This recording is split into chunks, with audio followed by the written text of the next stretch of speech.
welcome. Thank you for taking time to join us once again. Still on Citizen Information Network tour of Northern Nigeria. We are now here in the city of Kano. All the way from Katsina, we made a stop at Dara, and you must have seen our clip, what the people of Dara have to say about the forthcoming election. Now in Kano, we are here in the office of candidate for Green Nigeria Party, Green Party of Nigeria, I beg your pardon, who is vying for the office of House of Reps for Gwale constituency. I'm here with Abbas Sani Abbas, and we are going to speak with him on his plan and his chances come February the 16th, 2019. So, good evening, sir. You're welcome. Once again, I want to thank you for having us in your office, sir. Welcome. Sir, we know you've been in the political scene for quite some time now. For years, you were head of local governments, and also you were secretary of the All Progressive Congress. Please, can you tell us what actually led to your departure from the APC to the Green Party of Nigeria, sir? Well, in the name of Allah, the beneficent, the merciful, good evening, gentlemen, all the press. Well, I was the state scribe of APC, yes, of course, and I was a founding member of APC. I was in the National Convention Committee of ANPP, which led to the formation of APC. As I said, I was a founding member. We made APC. We made it what it was then, because now there's no APC in Kano. We made all the effort. I was among the 9 people, the interim management committee of APC. We make all the structures in Kano. We issue the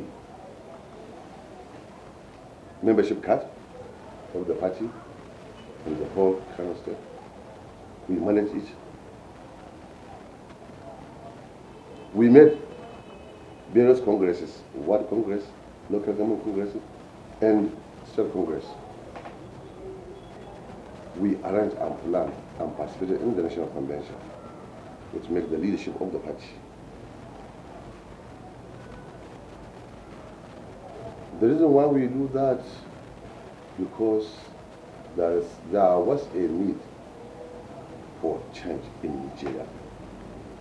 The atrocities of the then PDP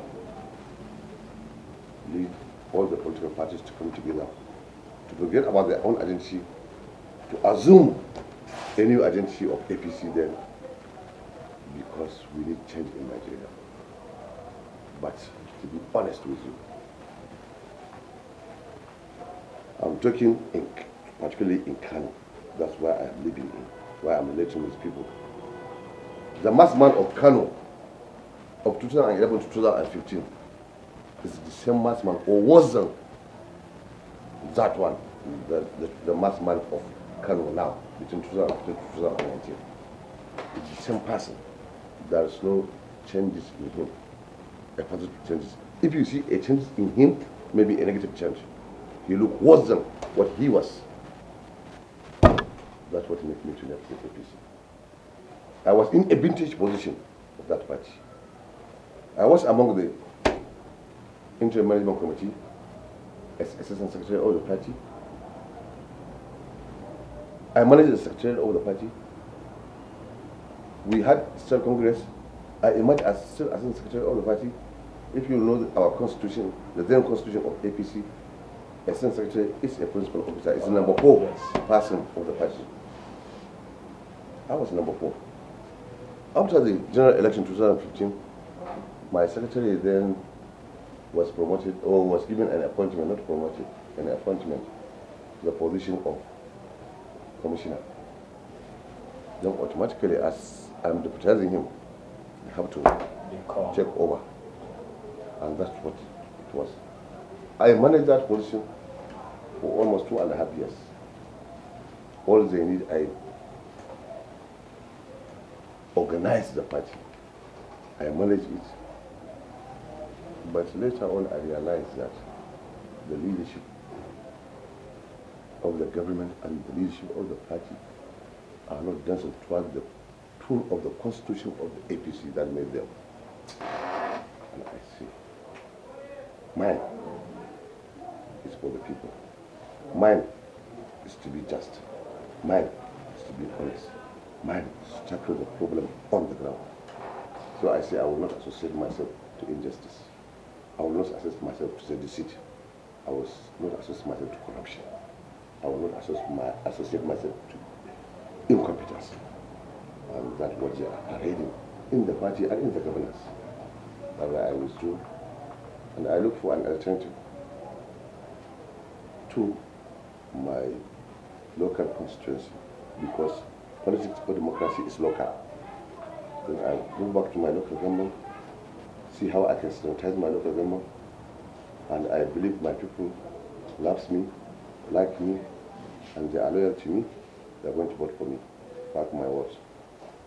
In the next 5 weeks to come, you should ask somebody, even if you have a chance to come to Kano, ask somebody who is the member elect in the position of House of Representatives, Gwale Federal Constituency. They will tell you that GPN won, Abbas Sani Abbas won. That's what will happen. What will. So I have to move back to my local government and talk to my people, and we organize ourselves. Then we push ahead. We are moving towards. We are just waiting for the election time, because what I intend to do is, after I am sworn in as a member House of Rep, because it's the highest position, elective position in the local government. If you are talking about senator, you are talking about 15 local governments. If you are talking about a governor, you are talking about 44 local governments. So the House of Rep is the highest elective position in one local government. So if I am elected, I will be the highest political leader of, in the local government. Yeah. Then I have to organize my house. I have to organize my house. When I organize my house and what I will do to them, the dividend of the democracy that they will receive, they know me when I was a council chairman, they know what I have done. The local government was created in 1998 during Babangida regime. Babangida B. Abacha regime. 1998 during Abacha regime. From 1998 to date is 21 years.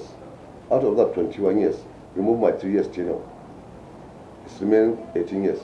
Out of that, what I have done to my people in that very local government as a council chairman, if you match the remaining 18 years of the other chairmen, both elected and appointed, my own associate higher than them. And that's why my people are next to me. In terms of the physical process that you can go and see and touch and feel it, in terms of the dividend of democracy, human empowerment, that you can go and see and touch. And what have you? So that's why my people likes me. And when I do that, I will do it again when I become the member, representing the Gwale Federal Constituency. So by so doing, then the remaining local government in the metropolis will start agitating. Agitating for what? Agitating for positive change like that in Gwale. They need Abbas Sani Abbas in their own local government. That's why from there, then we assist them.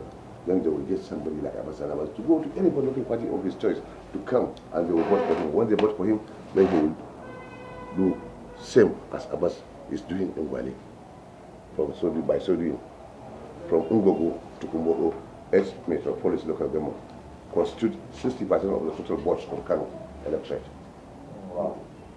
Therefore, they will go for the right person. When they have that, the right thought, the right decision, the right choice, we change the political area in Kano. That's why if you go out, you will see my poster or my banner. Beneath it, we wrote #Revolution Green. That we are revolting in a greenish manner. We are going to change the system, the operation, the politics of Kano in a greenish manner, in a peaceful manner. That's what we are going to do. So I promise people of Gwale that I will give them what we call total quality representation in the House of Reps. I have looked at all sectors of human endeavor, all aspects of human endeavor, and found that yes, in this area, when I was a council chairman, what do? I do this. And what is happening now? They scrap it. Why? Because they are not sensitive to the feeling and aspiration of their people. Oh, sir, we know presently that the incumbent, Honorable Mohammed, you were in the same political party before the whole thing that happened in Kano that led to him leaving the APC to PDP. Well, are you saying that he hasn't done much for the people of Gwale, that they want to vote for him and return him to? Because he's presently the member of representing... That guys, forget about them. I'm telling you. They are talking about the Democrats. Yes, he's presently... Not the Ellen boys. I'm not talking about the Ellen boys. I'm not talking about the Ellen boys. We are talking about democracy. There is about 20 candidates contesting the position of House of Representatives in Gwale Federal Constituency. Among all of them, I am the only one who underwent primary election. I contested, I went to primary election, I won my primary election. All of them, they didn't contest, they didn't go for primary election. They were just appointed because of their grandfather. We are not talking about that democracy. We are talking about the real democracy, the Democrats, not the Ellen boys. That you can go and be, you have a grandfather, you are just worshiping him, right oral, better or sweet. Then he come and put you that you are my nominee. Forget about that. We are not talking about that. That's why we say we are voting in a greenish manner. We are going to vote by vote. And now the Gwale people, they wanted to have their son, a Democrat guy, that who they know, who has the quality, who has a record, and they are going to vote for that. Oh, there is one question I've always asked each time I meet what we consider the alternative political party in Nigeria presently. We know on the ballot paper, we don't have the name of candidates. So on the day of election, your name will not be on the ballot paper, but your party logo and your party. How confident are you that the voters, the electorate in Gwale, they are familiar with your party logo and your party name? Because we have seen cases in the election where yes, I know where you are heading. Yes. Even before I defected from APC, I had been saying about a year back. Okay. When the timetable, INEC timetable was released, I said the INEC has never done a good thing, but now, to those who are serious aspirants, because they give you 5 months to election. You know, the deadline for primary election is 5 months to election, to the popular election, general election. You understand? So, if you as a Democrat, you have 5 months to election, you can sensitize your people. You can go. You know, in the election business, 3 things are needed, and all I have is 1 name, while people must be. Second one is to work. We are working 2-4-7. See all these young men. You know, the elders, you know, we are giving them some leverage. When they work for 7 hours, they say, okay, it's okay for the day. But these guys, these boys, they are working 2-4, 24 hours a day. When they have just enough, for just an hour or 2, it's okay. They will gain their strength and they will move ahead. And that's what we are doing. And within a short while, we, you know, we sell the broom in the local government, in the state. Now I am selling the farm in my local government. So any house you go, just check what we call a sample survey, but apply a random sampling. Go to anyone, go to any chapter in that one. Sample just 3 houses. Go to any house, ask them, who is Abbas Sani Abbas? What is his party? What is his logo? They will tell you, because now they identify Abbas Sani Abbas as GPN guy. Abbas Sani Abbas' logo is farm, Green Party, and a farm. So we don't have anything to worry. Our people, they are in this business for now, and that's what we have been doing. All these guys, we are doing into a promotional campaign, door to door. They don't have the energy, they don't have the resource, human resource to do that. They have the whole financial resource, but they don't have the human resource. I had the human resource, I have the energy, I have the know-how. I'm the one who did it to the APC, and now I'm doing it to myself. And that's what we are doing. You know, and in every department of politics, I know it. I was you know, in executive seat as a council chair. I was in the heart of the management or administration of the party as a state secretary. You know, I have started it since 41 years back, since 1978. I was in this business.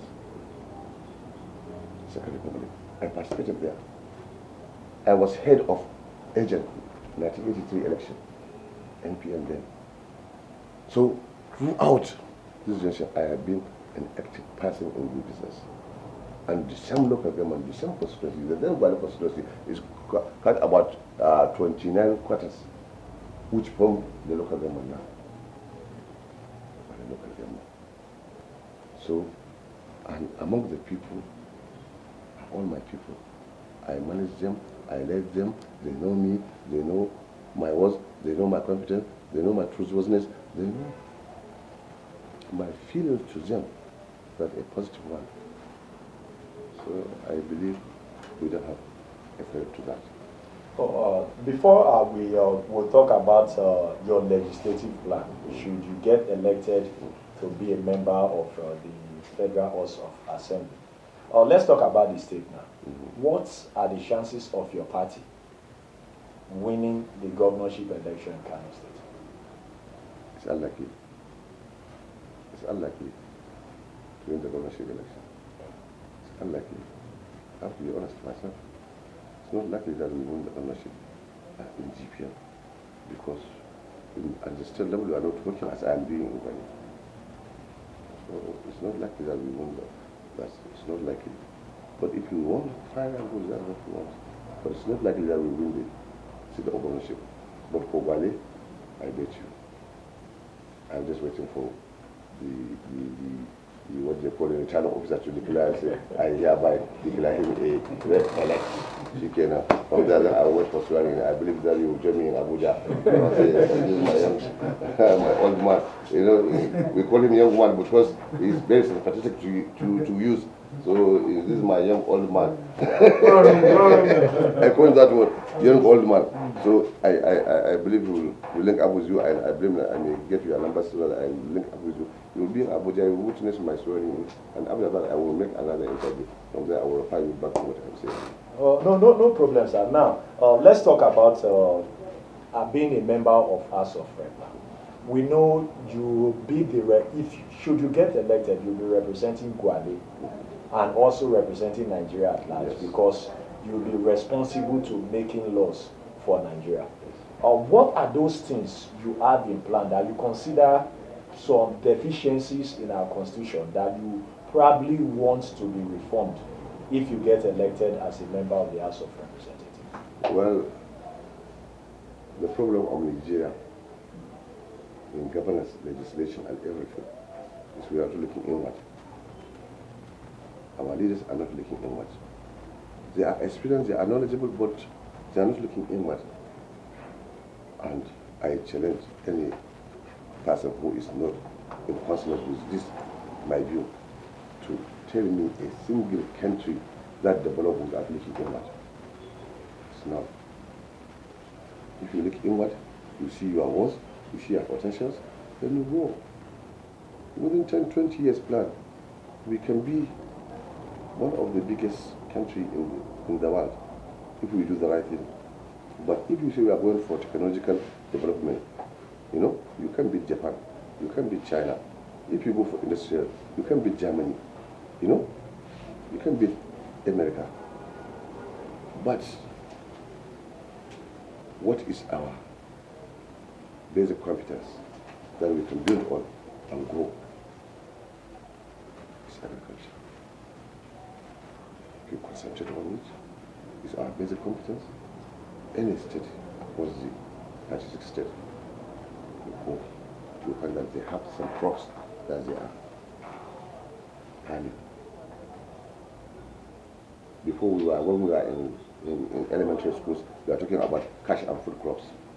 But now everything is cash crop now. Even the food crop is cash crop. Commercial agriculture, the real scientific agriculture. We look inward and develop our seedling in our own manner. Why shall we wait for somebody? Well, look at Malaysia. They come, they get the seedling here. and they moved. I went to Malaysia in 2009. To my surprise, I was in a building, you know, I was in 36-story building. My flat is at 36-story. So I flipped through the window. Then I saw a palm tree down another building. At the decking, I look at it. I was together with my wife. I called her. I said, look at this. When we come down, I asked the guy, I said, look, I saw one palm tree there. He said, yes, we are free. It's a space. We don't want to waste that space. I said, definitely we put some, a little sand there, and we planted it, and it's growing. From the airport, Kuala Lumpur, to the city, it's a very long distance. But wherever you look at, across that, a forest, you will see just plantation to the end of your sight. Or you will see a lot of estates or plantations. And now they are #1 producer of the palm oil in the world, and it constitutes 35% of their GDP. Sure. That is, if you can promote our palm oil to get even 10% of our GDP, isn't it a step forward for us to be developed? We have a lot of them. If I take pen and biro, I can list more than 1,000 different crops that are needed in international market and up. There's the high yield in Nigeria shows. But the government, to my dismay, when this guy at Abuja, this old man, our Baba, in his first budget, 2016, when I see the budget for agriculture, I say, this guy is not serious, saying that he will develop agriculture. The bottom line is to invest in education, invest in agriculture. Forget about everything. When you invest in education, invest in agriculture, you will win. But as a lawmaker, how can you really push for that? Because you are not the standard, in the executive the world standard. That's the law. When we make the law. But you know there will be lobbying. You won't be the only House of Rep member. You have 360, at least another 359 from across the country. I will be from the minority party. Will be from the minority, and the minority are the most dangerous people in the legislation, if you know the business, because they are the deciders between APC and PDP. We are the deciders, so if we brought something, they have to agree with us. If not, we will decide against them when they really need us. That's how it will be. That's how the business is. So you intend to capitalize on that? Of course, that? Yes. It's give and take. And this guy will be praying for us. And we'll do the right thing. The minimum standard of the international district for budget for education is 40%. What is our budget? It's less than. We are struggling between 9%. How can we develop? There was a time when the president said that he is not going to cater for health and cater for education. He's supposed to resign. That's what we need. That's what the masses need. That's what is chopping your money and his money. Medical bill and school fees. Look at inward at your own balance sheet, personal balance sheet. What is seeping you is medical bill and school fees. If you really, I saw this one, you are this gown, may stay for good 2-3 years without repeating another one. But anytime that the semester is ending, then your heartbeat will start. No. These boys, all these girls, they are going back to school. And this headmistress shake, yeah. You should start checking. That's what is consuming the capitals of our petty traders and cottage industries and small scale industries. It's consuming the capital. And if had it been government give public that education and health free and complete, even primary and secondary school, then you will see that the people will be, the GDP will be changing, the lifestyle will be changing, the issue of poverty will be changing. You know, you will see affluence in the faces of the people, in the way they walk, the way they move. because what is carrying their money has been stopped. So that means you definitely be pushing for more fund towards education and towards and there is a lot of bills that I'm going to sponsor. I don't want to tell you. Maybe after the interview I will tell you, because if I suppose I have to shut them on the left that they cannot move. If you are interested to become a leader in Nigeria, you have to be ready to sacrifice. Let me tell for the public consumption, I'm going to sponsor a made in Nigerian bill. That you yourself as a lawmaker will I'm going to sponsor made in Nigerian bill. That anybody in public office has to patronize it, made in Nigerian bill. I was a senior staff of UAC then. I see how we manage our managers and senior managers, HM and to the rank of group managing director. You must consume made in UAC products. You know, we have a chain of industries and different industries. So even if I'm traveling, there are shops made by our own companies. So I have to take it, the toothpaste, all this thing, I have to carry it. Imagine I enter my hotel, I will carry the hotel or put it on the screen. Because by chance, another senior officer comes, or even your colleague reported you that he has saw that you have used a competition, you are going out of your job. Because you use competition. If you didn't believe in what you are producing there, you need not to be there. If we don't believe in what we are producing in Nigeria, we need not to be leaders. So we have to that's one of the first bills that I'm going to sponsor, made in Nigerian bill. I believe Nigeria will pray for me. I believe the cottage industry, the small scale industry will pray for me. And that's what we need to do to change Nigeria. Made in Nigerian bill, we consume what we will. You see, the balance of payment, balance of trade will never be balanced in Nigeria. So that we will continue to borrow money. Because we are always importing. Look at our clothes, even mine. From head to toe, I am foreign. Maybe it's my cap, but the trade is foreign. It's handmade, but the trade is foreign. Everything in me is foreign. Why should I utilize foreign?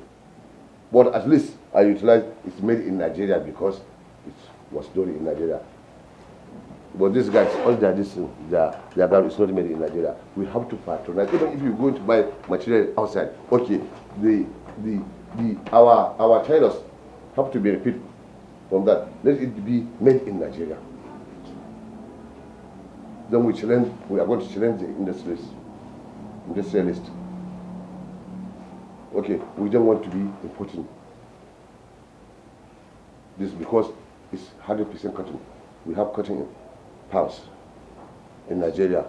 So major industries or connect with those guys, let them brought their own plants into Nigeria. We produce the cotton, we produce the material, and we have the tailors produce them. We are made in Nigeria. Oh, okay, sir. There's this other thing that Nigerians, because I've had the opportunity to interact with people across Northwest, even in the Southeast and Southwest.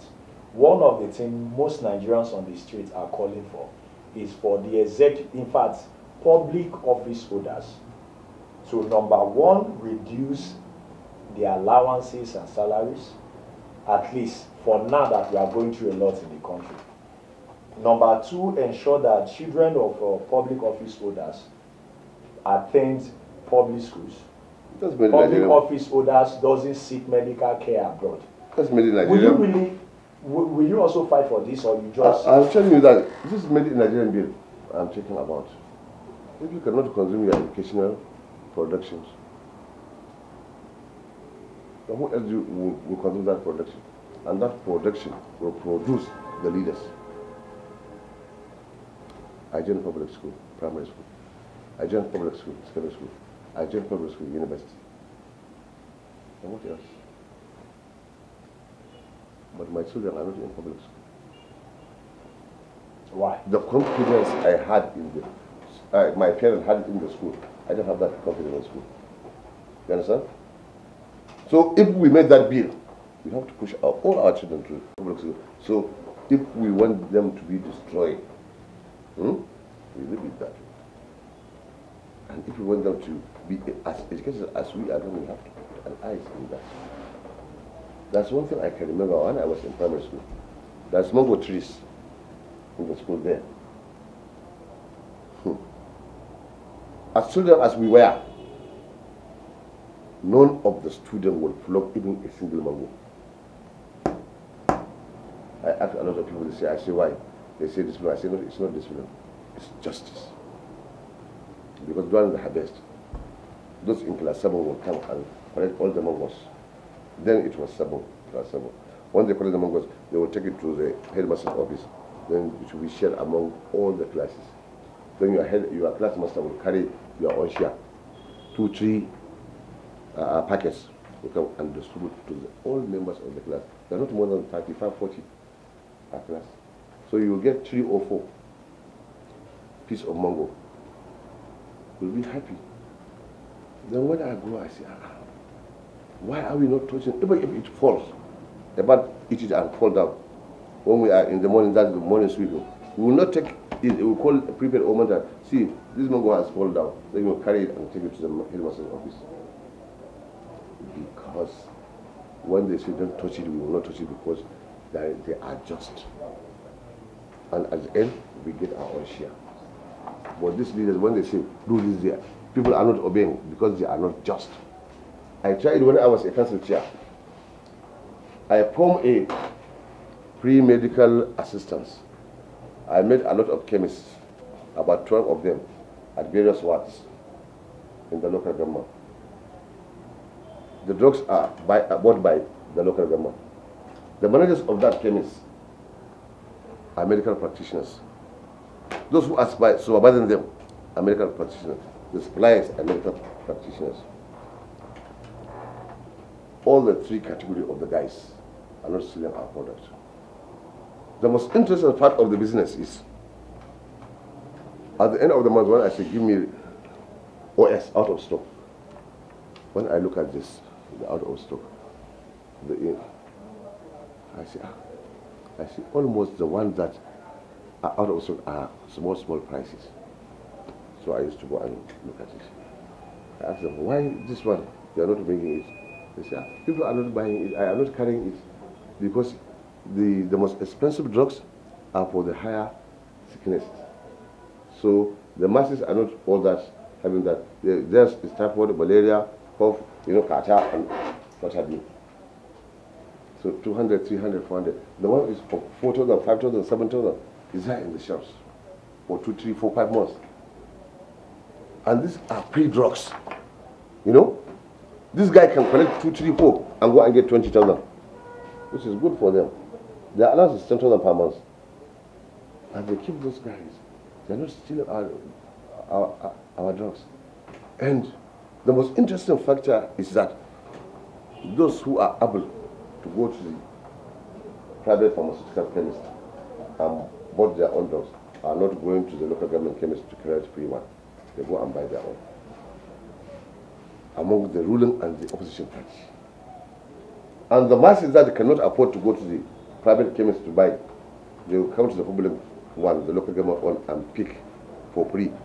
They are not going back again or resend somebody with the same bill to collect another drugs. They are contented with that one because they know this is theirs. The drugs is theirs. So they have to protect it. And each and all members of the Gwale local government community protect our investment in healthcare at that particular time. Because the rich ones are not collecting it, they reserve it for the masses. The masses are not collecting it and collect it. They leave it, they want to collect, they wait for another person to collect because they are done for their own problem. And the managers are not stealing our products. That's why I say, if you have somebody from the leadership upright, so the followers will be law abiding. And it is so, according to social contract theory. The leaders will do the right thing. And if the followers, the citizens, are to the contrary, then the law, the words of law, the work of them will be arrested, prosecuted, fined, jailed, or to some extent a capital punishment. But if the leaders done the wrong thing, what will happen? Social contract theory is both against them. She cannot.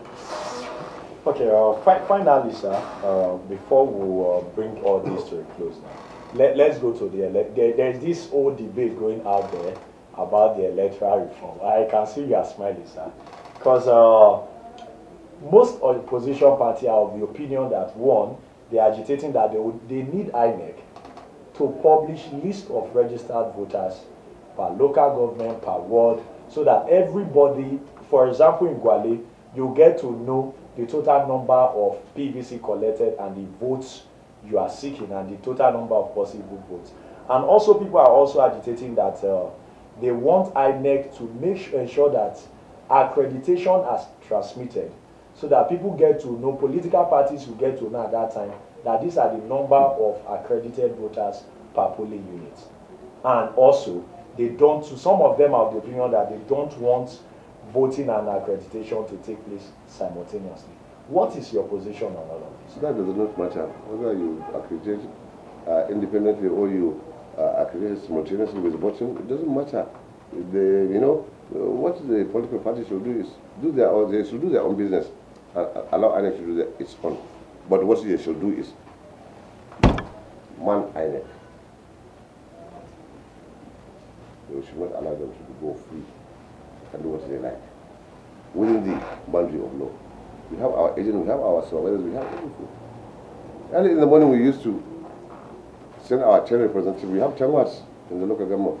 They go, when you are carrying the item for a particular one, I have my agent there with you, my supervisor for that one. He will go together with you in that box. He will chase you, go and distribute that. Where you will have to see that you distribute as prompt as possible. So, as they release 10 watts, so they are releasing it with my supervisors of that various ones. So also, if each political party does the same, I think they will have to deliver the sensitive material at the right time to the polling unit. When they put their machinery, mobilization guys to vote out the voters, they will come. If they are going to do the accreditation first, they do the accreditation. If they are going to do it simultaneously, they do it. You know how many people came in. Your agent is there. When it's accredited, you know it. And when you put it, you know that. What I could have asked is to get us the sample of the ballot paper, the specimen. That's what we want now. Let's have the specimen of the ballot, because I learned that it was changed. Before it was like that. Yes. And now it's, yes. It's mixed up like somehow like that. It's mixed up. So we want to know what is happening. We want to enlighten our people about that, because they are used to that, the old order. Now they change another order. I'm calling INEC now to release the specimen so that people will know what is going to happen. Because we will not agree with anything out of notice. That's our warning to INEC. Right, thank you very much, sir. Yes. It has been an interesting time with the candidate for House of Representative Gwale constituency here in Kano State. His party is the Green Party of Nigeria. Thank you very much, sir, for your time. You're welcome, sir.